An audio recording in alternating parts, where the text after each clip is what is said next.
This morning's reading is from Bringing in the Light by Wayne Dyer, from There is a Spiritual Solution to Every Problem. I suggest that you view yourself as a being of light, a fast-moving energy system that has the capacity to make darkness disappear. You are the carrier of this light. You radiate this light wherever you go, and you are able to help yourself and others triumph over darkness. In addition to thinking of light as a fast-moving energy vibration, I would like you to consider light as an attitude. That is, you can choose to either think light or dark.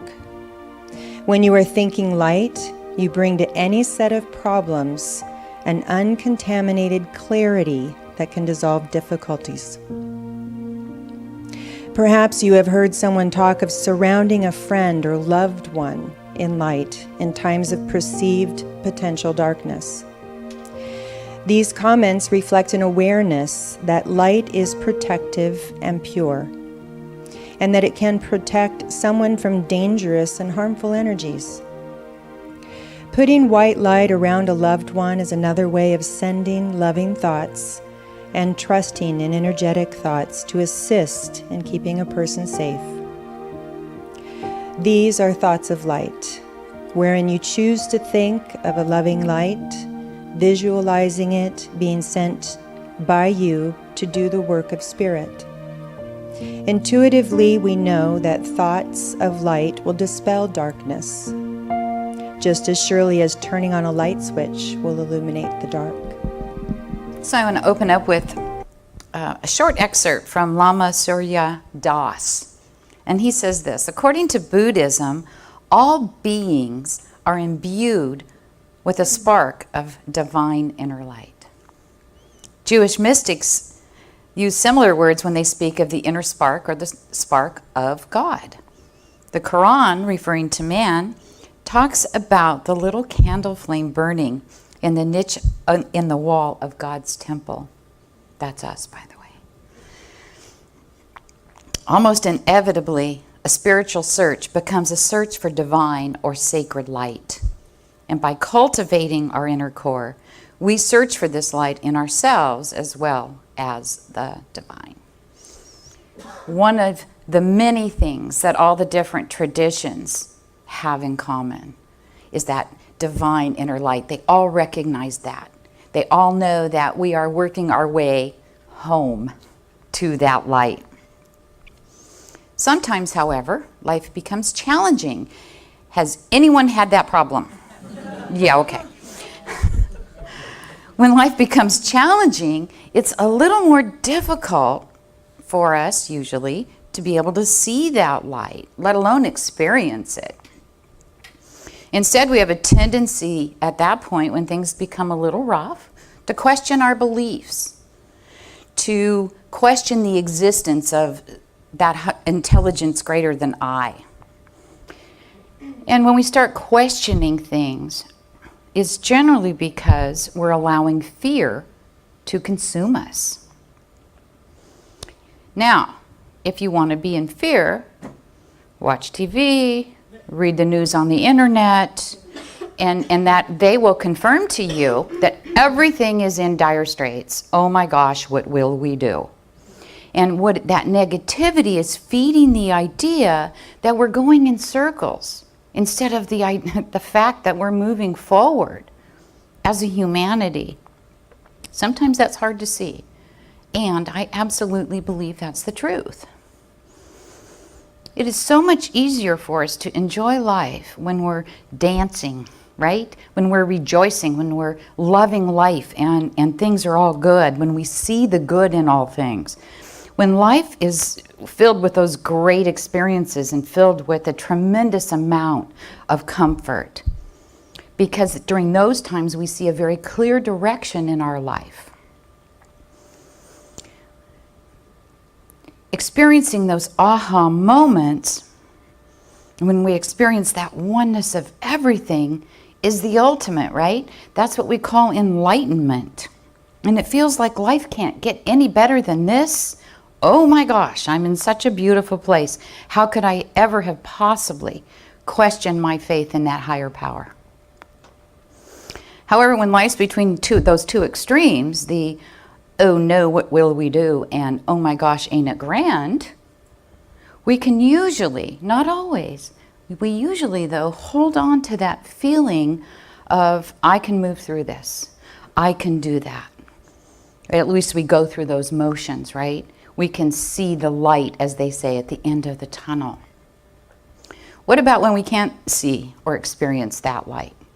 What about when we feel like it's hopeless and there's no hope? How do we get through those times? When we feel like there's no hope, when we feel like we're not really living, we're only existing. And my guess is we've all had that experience at one point or another. Well, I'll tell you how. Emmett Fox has a pamphlet, and it's entitled The Golden Key.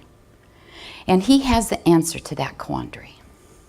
He tells us to always turn away from our problem and turn to God. In other words, stop thinking about the problem and think about God instead.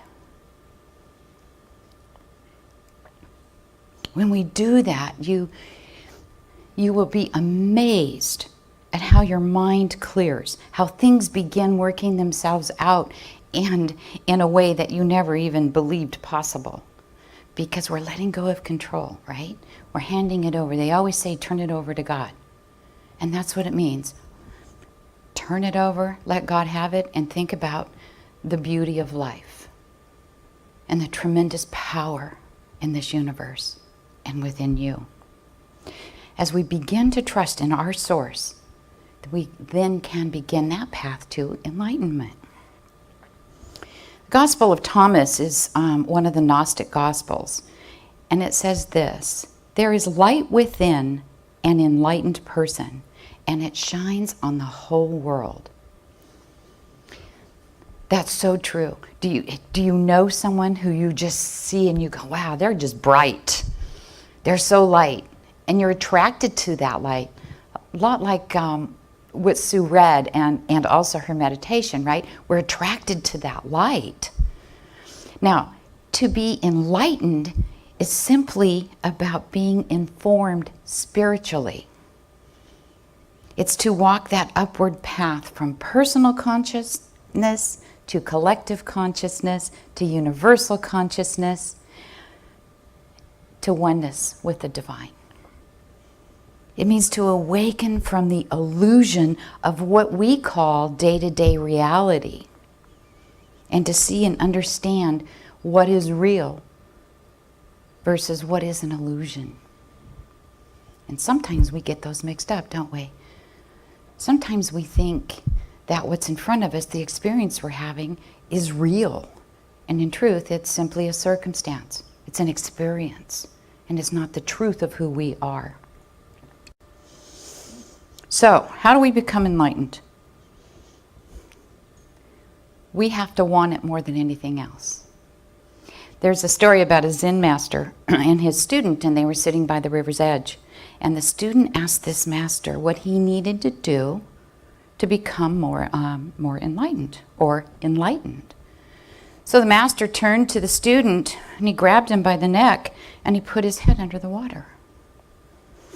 And the student began to thrash and grasp for air, and he came up finally and asked the master, "Why on earth did you do that to me?"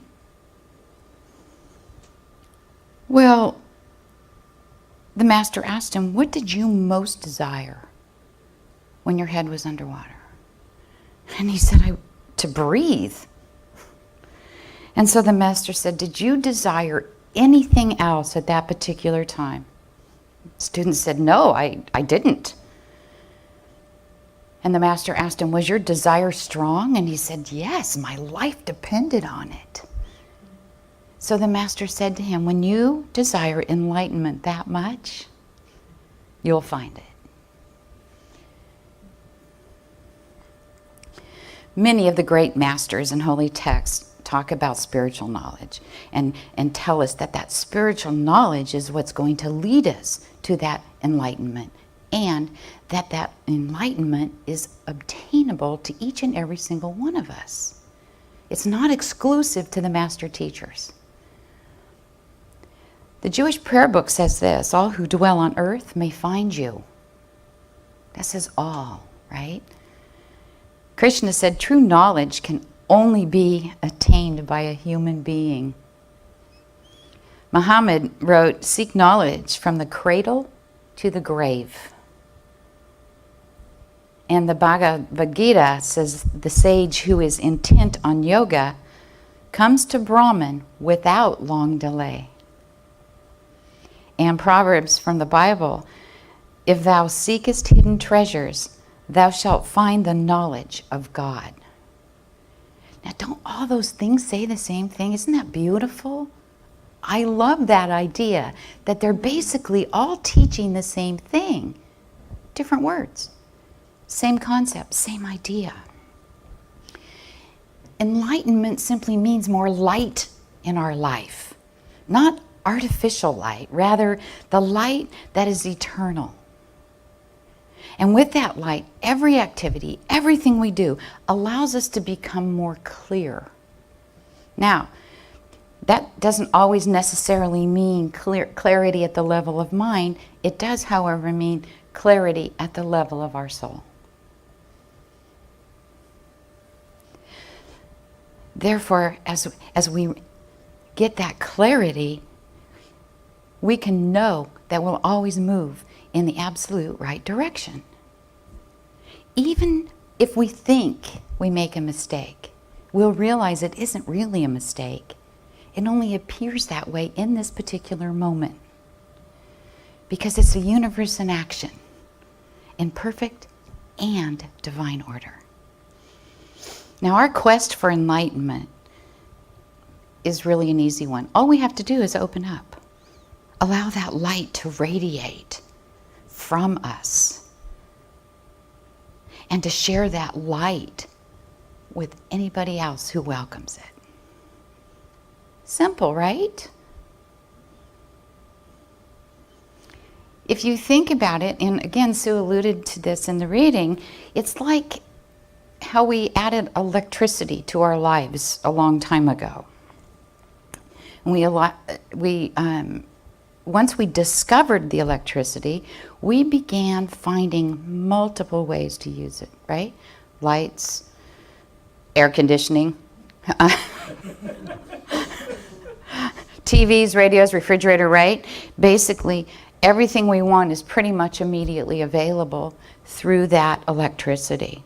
So here's the truth. Electricity was not an invention of man. It was a discovery. And enlightenment is not an invention from Buddha, from Jesus, from any of the master teachers. It's a birthright. It's our inheritance, simply because of who we are. Imagine if other people on this planet, or even half of the people on this planet, were enlightened.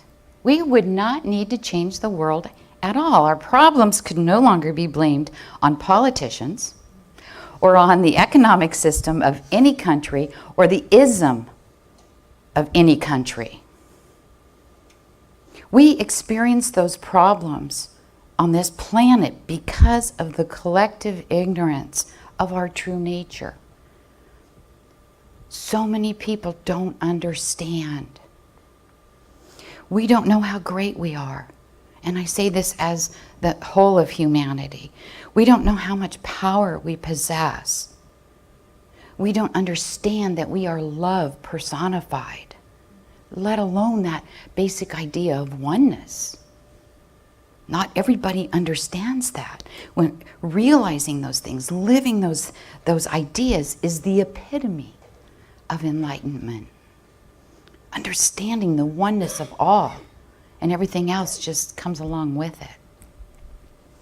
In this context, enlightenment has the capacity to be a cure for every single thing.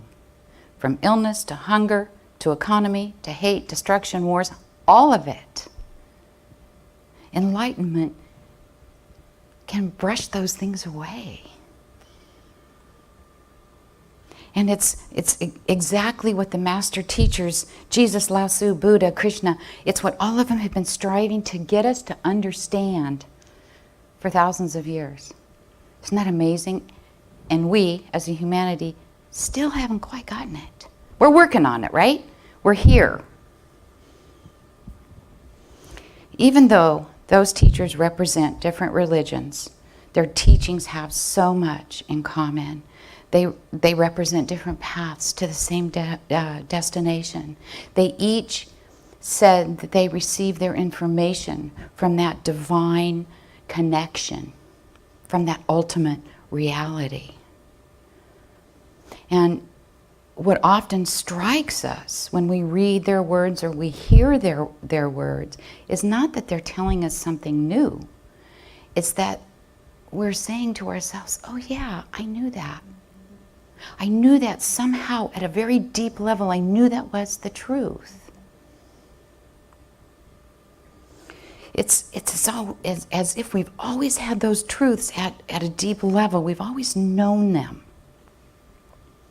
These teachings are significant guideposts.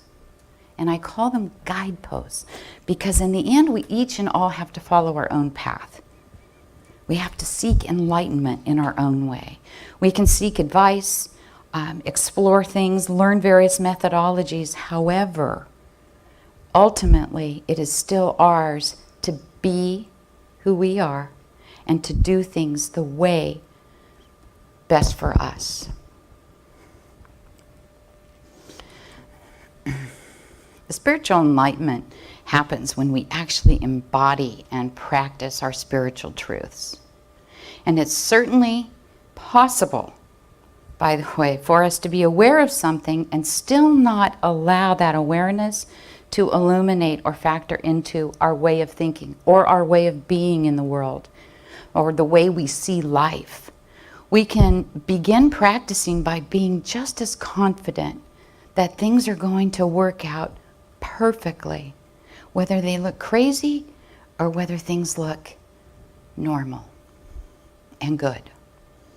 And think about this, just because things look peaceful and calm does not mean that's an indication of security. I think we probably have all found that out. That security comes through and from our source of life, our Creator. And our well-being is not, I don't want to say should not, our well-being is not dependent on what's going on around us, on our life experiences. And that means whether it's the economy, finances, children, relationships, those are the things that we want to turn over. But those are the things we want to give to God, right? And know that all things are working together for good. We don't have any control over them anyway. Have you found that when circumstances begin to look better, that we tend to start relying more on ourselves than God, than life? And all of a sudden, we have a lot of confidence in ourselves, forgetting where we got that confidence. The truth is, we ought not be any less dependent on God when things are going good as when they're not showing up like we want them to. We want to stay in balance, stay in the flow, remain in that constant stream of connection with our source. Those good circumstances, in truth, are only an illusion anyway. It's our perception, it's how we're seeing them. When we're tempted to worry or you begin to feel a little bit hopeless about situations, put a different, better, more positive thought in your head. Think about God, Spirit, universe. Keep doing that every time those negative thoughts do occur. It's an easy and effective way to stop worrying as we replace those thoughts with thoughts of the universe, of God, life, source, spirit, whatever you want to call it, just as Emmett Fox suggests. Deepak Chopra wrote this: entering the kingdom of God doesn't mean waiting to die and then joining God. It's an internal event, here and now, by which human nature turns into something higher. So I close with this thought. It is your choice to perceive things in life as good, as bad, or as neutral. Consciously choose to see your experiences as that, experiences, without labeling them. Choose to see them from your soul's perspective and know that in the core of your being, that everything always works out for your best and your highest good. And so my invitation this week, trust the process. Thank you for being here while I shared this truth as I understand it.